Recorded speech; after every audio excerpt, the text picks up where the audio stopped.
Hi everyone. So ఈ సెషన్లో మనము basic terms definitions of electricity గురించి ఎంసీక్యూస్ ప్రాక్టీస్ చేద్దాము. సో అందులో ఫస్ట్ క్వశ్చన్ చూడండి. Electric charge is equal to. So ఇందులో ఆప్షన్స్ మనకి కరెంట్ అండ్ టైంలో ఇచ్చాడు. సో ఫస్ట్ది I into T, I/T, I² T అండ్ I²/T ఇలా ఇచ్చాడు ఆప్షన్స్. సో ఈ ఆప్షన్స్లో మనకి ఎలక్ట్రిక్ ఛార్జ్కి సూటబుల్ అయిన ఆప్షన్ ఏంటి? So we know that electric charge అనేది కరెంట్లో చెప్పాలంటే ఫస్ట్ కరెంట్ ఫార్ములా ఏంటంటే the rate of flow of ఛార్జ్ని మనము కరెంట్ అంటాము. I is equal to Q/T. So దీని నుంచి మనకి Q ఏమి వస్తుంది? I into T. So A option కరెక్ట్గా ఉంది? That is first option correct. Q is equal to I into T. Okay, so ఇలా మనల్ని ఛార్జ్ని కరెంటు టైంలో చెప్పమంటే సో I ఇంటూ T అని చెప్పాలి. నెక్స్ట్ క్వశ్చన్ చూద్దాము. Conventional flow of electric current is from. So జనరల్గా ఎలక్ట్రాన్స్ ఫ్లో అవుతుంటాయి. Electron అనేది ఒక డైరెక్షన్లో ఫ్లో అయిందనుకోండి, ఇలా ఈ డైరెక్షన్లో ఫ్లో అయిందనుకోండి. కరెంట్ అనేది ఆపోజిట్లో ఫ్లో అవుతుంది. దీన్ని కన్వెన్షనల్ కరెంట్ అంటాము. Conventional current. సో ఈ కన్వెన్షనల్ కరెంట్ అనేది ఏ డైరెక్షన్లో ఉంటుంది అంటే ఇక్కడ చూడండి ఆప్షన్స్ మనకి పాజిటివ్ టు నెగిటివ్ ఇచ్చాడు. నెగిటివ్ నుంచి positive, face to neutral to face. So ఎప్పుడు కూడా మనకి కరెంట్ అనేది ఇక్కడ చూడండి పాజిటివ్ నుంచి నెగిటివ్కే ఫ్లో అవుతుంటుంది. కరెంటు బికాస్ మనం ఒక బ్యాటరీ తీసుకున్నాం అనుకోండి, దానికి పాజిటివ్ పొలారిటీ ఉంటుంది, అంటే హై పొటెన్షియల్, లో పొటెన్షియల్. సో ఇక్కడ హై పొటెన్షియల్ అంటే ఏంటంటే ఇక్కడ మనకి ఛార్జ్ ఎలక్ట్రాన్స్ అనేవి కాన్సన్ట్రేషన్ తక్కువ ఉంటాయి. ఎలక్ట్రాన్స్ తక్కువ ఉన్నాయనుకోండి అది పాజిటివ్ ఛార్జ్, ఎలక్ట్రాన్స్ ఎక్కువ ఉన్నాయనుకోండి అది నెగిటివ్ ఛార్జ్ అవుతుంది. సో ఎప్పుడు కూడా ఎలక్ట్రాన్స్ ఎక్కువ ఉన్న పోర్షన్ నుంచి తక్కువ ఉన్న పోర్షన్ వైపు ఎలక్ట్రాన్స్ మూవ్ అవుతుంటాయి. సో ఇక్కడి నుంచి వస్తుంటాయి ఎలక్ట్రాన్స్. ఇప్పుడు కరెంట్ ఉంది కదా, ఈ కరెంట్ ఈ డైరెక్షన్లో వెళ్తుంటుంది, పాజిటివ్ నుంచి నెగిటివ్కి వెళ్తుంటుంది. ఓకే, సో కన్వెన్షనల్ కరెంట్ అంటే మనకి ఎప్పుడు కూడా ఏ డైరెక్షన్లో ఫ్లో అవుతుంది? పాజిటివ్ నుంచి నెగిటివ్కే ఫ్లో అవుతుంది. నెక్స్ట్ క్వశ్చన్ చూద్దాం. యూనిట్ ఆఫ్ ఎలక్ట్రిక్ ఛార్జ్ అంటే Q. సో దీన్ని మనము ఇక్కడ చూడండి options Tesla, Henry, coulombs, farad ఇచ్చారు. సో ఛార్జ్ Qకి యూనిట్స్ ఏంటంటే కూలుమ్స్. కూలుమ్స్. డిరైవ్డ్ యూనిట్స్ అడిగాడు అనుకోండి, ఛార్జ్ కిందాకే ఫార్ములా రాసాము I into T. So I into T అంటే ఏంట? I అంటే units amperes into seconds. So ampere second కూడా ఒక యూనిట్. సో ఒక యూనిట్ ఏమో కూలుమ్స్ అయితే ఇంకొక యూనిట్ ఏంటి?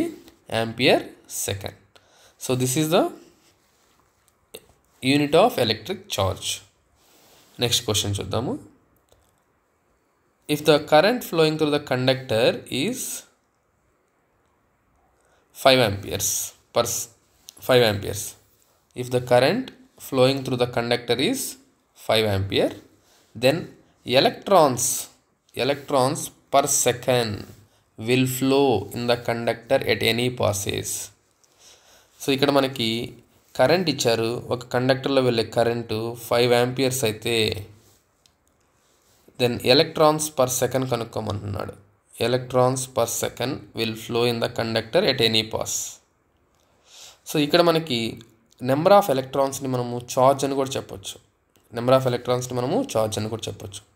సో ఇక్కడ చూద్దాం, 5 ampere కరెంట్ వెళ్తుంది కదా. So we know that I is equal to Q/T. మనం ఏం కనుక్కోవాలి అంటే ఈ ఎలక్ట్రాన్స్ పర్ సెకండ్ కనుక్కోవాలి. సో ఇక్కడ మనకి I అంటే 5 ampere and Q is equal to Q కనుక్కుందాము, ఒక సెకండ్కి ఎంత అనుకుందాం, so Q is equal to 5 ampere into 1 second. ఎన్ని కూలమ్స్ వచ్చాయి? 5 కూలమ్స్ వచ్చాయి. సో ఎంత ఛార్జ్ ఫ్లో అవుతుందంటే 5 కూలూమ్స్. ఒక కూలూమ్స్కి ఎన్ని ఎలక్ట్రాన్స్ ఫ్లో అవుతాయి? ఒక కూలూమ్కి వై నో దట్ ఒక కూలూమ్ అంటే ఎన్ని ఎలక్ట్రాన్స్? 6.24 ఇంటూ 10^18 ఎలక్ట్రాన్స్ ఒక కూలూమ్కి. ఇప్పుడు నాకు 5 కూలూమ్స్ ఫ్లో అవుతుంది కదా. So 5 into 6.24 into 10^18 electrons. So 5 4 జా 20, 5 2 జా 10, 11, 12, 5 6 జా 30, 31. So 31.2 into 10^18 electrons. Okay, so almost మనకి ఇక్కడ కొన్నిసార్లు 6.25 కూడా తీసుకుంటారు. సో నేను 6.24 తీసుకున్నాను కాబట్టి 31 పాయింట్. సో ఒక పాయింట్ డిఫరెన్స్ వచ్చింది కాబట్టి. సో ఇక్కడ మనకి number of electrons per second ఎంత వచ్చింది? ఆల్మోస్ట్ 31.2 వచ్చింది. సో 31.2 ఇంటూ 10 పవర్లో ఏముండాలి? 18 ఉండాలి. సో ఏ ఆప్షన్ కరెక్ట్ అవుతుంది? ఆప్షన్ డి కరెక్ట్ అవుతుంది. క్లియర్? సో మనకి ఇచ్చిన క్వశ్చన్ అనేది ఒకసారి చూడండి. కరెంట్ ఇచ్చాడు, అయితే ఒక సెకండ్కి ఎన్ని ఎలక్ట్రాన్స్ ఫ్లో అవుతున్నాయో కండక్టర్లో కనుక్కోమన్నాడు. ఒక సెకండ్కి. సో ఒక సెకండ్కి ఎన్ని ఎలక్ట్రాన్స్ తెలియాలంటే ఫస్ట్ ఒక సెకండ్కి ఎంత ఛార్జ్ ఫ్లో అవుతుందో తెలియాలి. For 1 second. So charge for 1 second, ఒక సెకండ్కి ఎంత ఛార్జ్ ఫ్లో అవుతుందో తెలియాలి. సో ఒక సెకండ్కి ఛార్జ్ ఫ్లో అయిందంటే మనకి ఒక ఛార్జ్ అంటే కూలూమ్స్లో తెలుస్తుంది. ఒక కూలూమ్కి ఎన్ని ఎలక్ట్రాన్స్ అయితే మనకు వచ్చింది ఎంత ఛార్జ్, ఆ ఛార్జ్కి ఎన్ని కూలూమ్సో తెలుస్తుంది. So this is the procedure. Next question.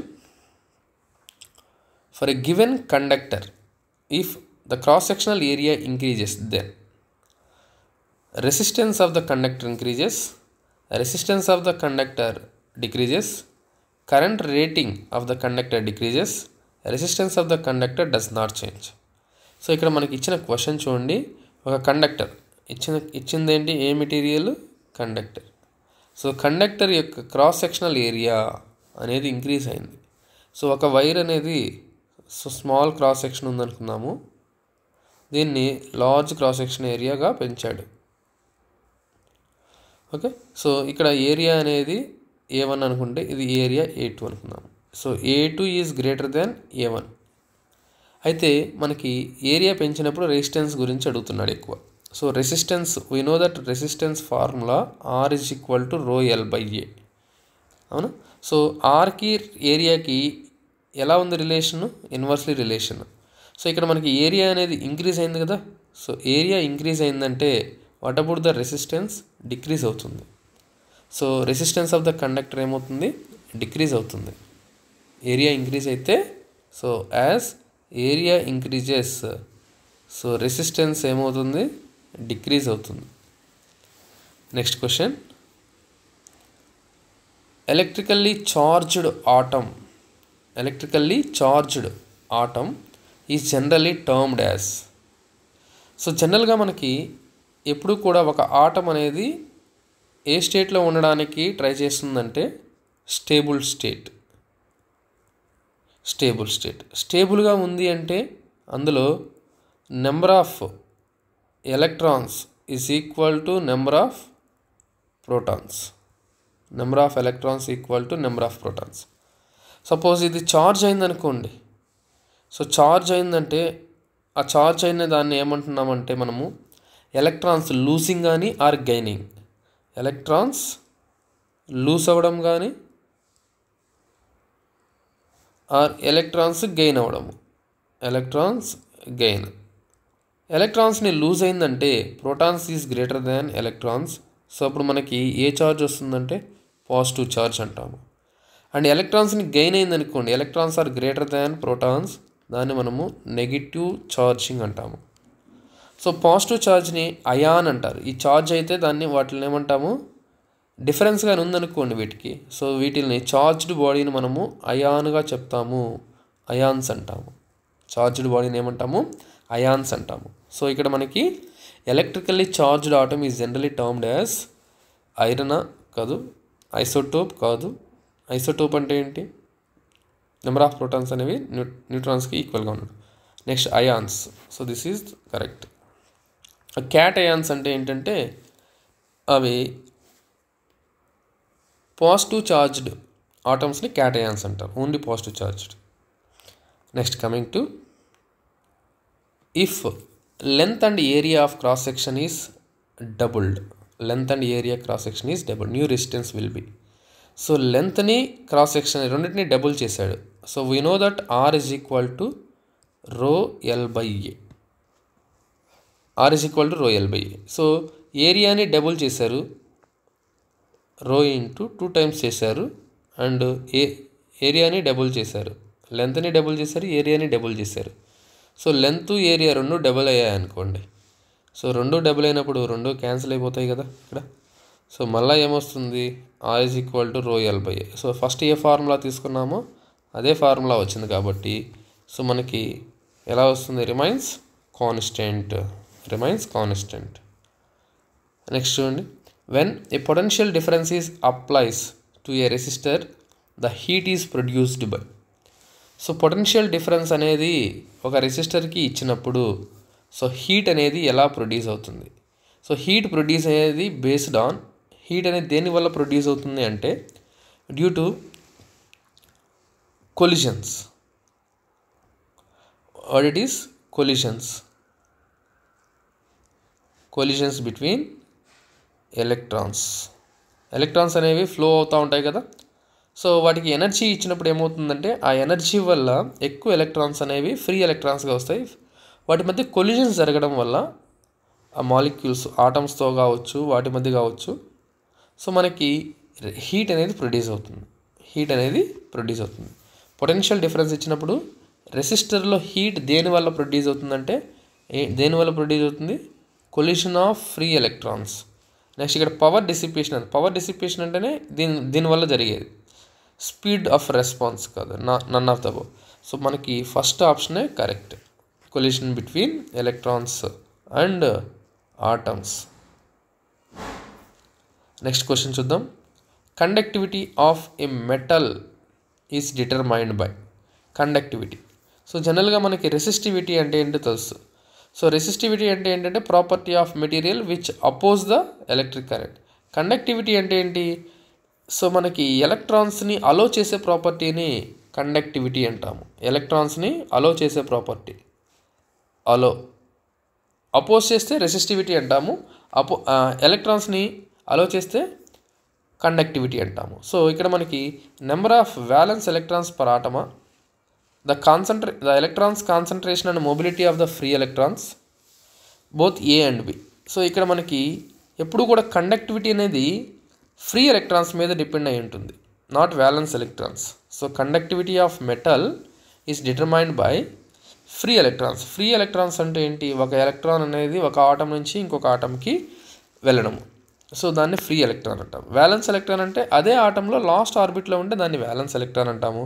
So conductivity అనేది ఎలా తెలుస్తుంది అంటే మనకి ఫ్రీ ఎలక్ట్రాన్స్ వల్లే తెలుస్తుంది. So it is the second option, electrons concentration and mobility of free electrons. Next question. Consider a length of a wire of resistance R icharu. What is its new resistance if it is uniformly stretched to twice of its original length? So ikkada stretched ante meaning, so length అనేది L ఉందనుకోండి, stretch చేసినప్పుడు మనకి 2L అవుతుంది. After stretching అంటే length ఏమవుతుంది, సాగదీయడం అంటారు కదా. After stretching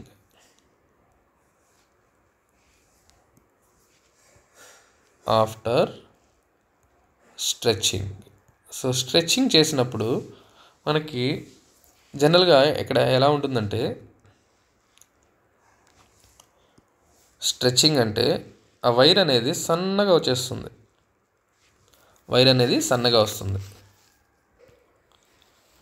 so ఇక్కడ మనకి స్ట్రెచ్చింగ్ వల్ల ఏమవుతుందంటే లెంత్ 2 టైమ్స్ డబుల్ చేశాడు కాబట్టి 2L రాశాను, area at the same time half అవుతుంది. సో దట్ వాల్యూమ్ ఏమవుతుందంటే సేమ్గా ఉండాలి. వి అంటే ఏంటి ఇక్కడ వాల్యూమ్ అనేది సేమ్గా ఉండాలి. సో వాల్యూమ్ అనేది సేమ్గా ఉంటేనే మనకి ఈ స్ట్రెచ్చింగ్ వల్ల లెంత్ అనేది 2 times ఏరియా హాఫ్ అవుతుంది. సో ఇక్కడ చూడండి, we know that R is equal to rho L by A. So let us assume this is R1 అనుకుందాము, లేదు RA అనుకుందామా. ఓకే, సో R అనుకుందాము. సో నేను ఇప్పుడు లెంత్ని 2 times పెంచాను. సో నేను సెకండ్ టైం వచ్చింది కాబట్టి R2 అనుకుంటున్నాను. సో 2 times లెంత్ పెంచాను, ఏరియా ఎన్ని టైమ్స్ తగ్గిపోయింది, హాఫ్ టైమ్స్ తగ్గిపోయింది. So rho into 2L A into 2. So ఇక్కడ మనకి 2 into 2 4 అవుతుంది. So 4 rho L by A. So rho L by A అంటే ఏంటి, ఆర్ కదా. So R2 is equal to ఏమవుతుంది, 4 into A, 4 into R. So ఎన్ని times పెరిగింది ఇక్కడ మనకి రెసిస్టెన్స్, 4 times ఇంక్రీజ్ అవుతుంది స్ట్రెచ్ చేసినప్పుడు. ఎన్ని టైమ్స్, సో ఇప్పుడు మీరు ట్వైస్ అన్నారు కదా, ఇంకొక షార్ట్ కట్ చెప్తాను. మీరు R2 is equal to n² times of R అవుతుంది. ఫర్ ఎగ్జాంపుల్, సో మీరు n² అంటే ఏంటి, number of times stretched. Suppose మీరు 2 times స్ట్రెచ్ చేశారనుకోండి, 2 times. So R2 is equal to 4 into R. 3 times stretch చేస్తే 3 times, n is equal to 3 times అనుకోండి, ఏమవుతుంది, n², 9 into R అవుతుంది. So like that. సో మనకి short cut. So ప్రతిసారి stretched ఎన్ని times stretch చేశారు, stretch చేసినప్పుడు మనకి ఫార్ములా ఏంటి, that is the final answer. So ఇక్కడ మనకి ఇచ్చిన 2 times కాబట్టి 4 into R వస్తుంది. Next question. So what is the current when 50 into 10⁻17 electrons pass through a conductor in 2 minutes 5 seconds? 2 minutes 5 seconds. So current flow అవ్వాలి అంటే what is the formula, I is equal to Q by T. So ఇక్కడ మనకి I is equal to Q by T. Q అంటే number of electrons into charge of electron divided by time. So వేరే n is the number of electrons. ఎన్ని electrons pass అవుతున్నాయి, 50 into 10⁻17 electrons pass అవుతున్నాయి. And ఒక charge of 1 electron ఎంత, 1.602 into 10⁻−19 charge. And time ఎంత ఇచ్చారు, సెకండ్స్లోకి మార్చుకుందాము. 2 minutesకి 120 seconds plus 5 seconds. So 2 minutes 5 seconds అన్నారు కాబట్టి 125 seconds. What is 125 seconds. So దీన్ని సింప్లిఫై చేస్తే మనకి so 50 51s 2 5 1s 5 5 2s 5 5s. So ఇక్కడ మనకి 10 వస్తుంది. సో 2/5. సో 2/5 అంటే 0.4 into 10⁻17 into 1.6 అప్రాక్సిమేట్గా రాసుకుంటున్నాను ఇంటూ 10⁻−19. ఇక్కడ చూడండి 0.4 1.6 ఎంత వస్తుంది, 0.64 ఇంటూ 10⁻−2. సో మనకి మిల్లీ కావాలనుకోండి, మిల్లీ కావాలంటే ఏం చేస్తాము, 10తో మల్టిప్లై చేయాలి. 6.4 into 10⁻−3 ampere, that is equal to 6.4 milli ampere. So ఇలా మనకి కరెంట్ ఫైండ్ అవుట్ చేస్తున్నాం. Next question, what is 1 ampere hour equal to. So ampere hour అని ఇచ్చారు. అండ్ ఇక్కడ ఆప్షన్స్ చూస్తే 3.6 ampere second, 3600 ampere second, 60 ampere second, 360 ampere second అని ఇచ్చారు. So అన్ని ఆంపియర్ సెకండ్స్లో ఇచ్చారు. సో ఆంపియర్ అవర్ని సెకండ్స్లోకి మారిస్తే ఏమవుతుంది, ఒక అవర్ వచ్చేసి 1 hour is equal to 60 minutes, 1 minuteకి 60 seconds. So 60 into 60 seconds ఎంత? 3600 seconds. సో ఫైనల్గా మనకి అవర్ ప్లేస్లో ఏం రాసుకోవచ్చు? సెకండ్స్లో రాయాలంటే 3600. So ampere into 3600 seconds. That is 3600 ampere seconds. 3600 ampere seconds. Next question. How many coulombs of charge flow through a circuit carrying 10 ampere in 1 minute? So Q కావాలి. So Q is equal to I into T. ఎప్పుడు కూడా time ఇచ్చినప్పుడు so మనల్ని స్పెసిఫిక్గా coulombs అలా అడిగాడంటే time ఎప్పుడు కూడా కూలూమ్స్లో రాసుకునేటప్పుడు సెకండ్స్లో ఉండాలి. టైం అనేది సెకండ్స్లో ఉంటేనే అది కూలూమ్స్ అవుతుంది. ఓకే, సో ఇక్కడ మనకి Q is equal to current ఎంత ఇచ్చారు? 10 అండ్ 1 minute ఇచ్చారు. సో 10 into 10 ampere into 1 minuteకి ఎన్ని seconds? 60 seconds. So how much coulombs? 600 coulombs. This is ampere. Ampere second కానీ 600 coulombs కానీ రాసుకోవచ్చు. Okay, so this is the answer. Next, electric charge of a body is a condition due to. So charge అనేది దేనివల్ల వస్తుంది మనకి? So charge అనేది ఇక్కడ చూడండి, deficiency or excess of neutrons అన్నాడు, డిఫిషియన్సీ ఆఫ్ ఎలక్ట్రాన్స్ అన్నాడు, deficiency or excess of electrons అన్నారు, అండ్ ఎక్సెస్ ఆఫ్ ఎలక్ట్రాన్స్ అన్నాడు. సో చార్జ్ మీన్స్ పాజిటివ్ అవ్వచ్చు, నెగిటివ్ అవ్వచ్చు. పాజిటివ్ ఛార్జ్ ఉండొచ్చు, నెగిటివ్ ఛార్జు ఉండొచ్చు. సో ఇక్కడ పాజిటివ్ ఛార్జ్ అంటే ఏంటి? Deficiency of electrons. Okay, so deficiency of electrons. Negative charge అంటే ఏంటి? Excess of electrons. సో మనకి స్పెసిఫిక్గా ఛార్జ్ అన్నాడు, ఏ ఛార్జో చెప్పలేదు కాబట్టి సో డిఫిషియన్సీ అవ్వచ్చు ఆర్ ఎక్సెస్ అవ్వచ్చు ఆఫ్ ఏంటవి? ఎలక్ట్రాన్స్కి. So which option is correct? C. Next, 1 volt is equal to 1 volt. 1 volt అంటే మనకి జనరల్గా డెఫినేషన్ ఏంటంటే potential or voltage is equal to work done per charge. Work done per charge.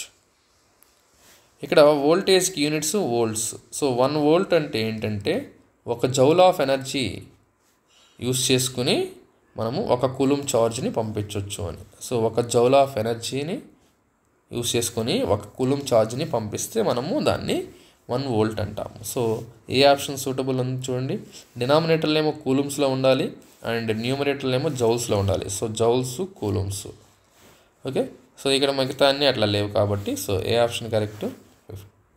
A. Okay, thank you. So ఇలాగే మరికొన్ని topics మీద MCQs previous year JEE, AE ఎగ్జామ్స్లో వచ్చిన క్వశ్చన్స్ని మనము ప్రాక్టీస్ చేద్దాము. Thank you.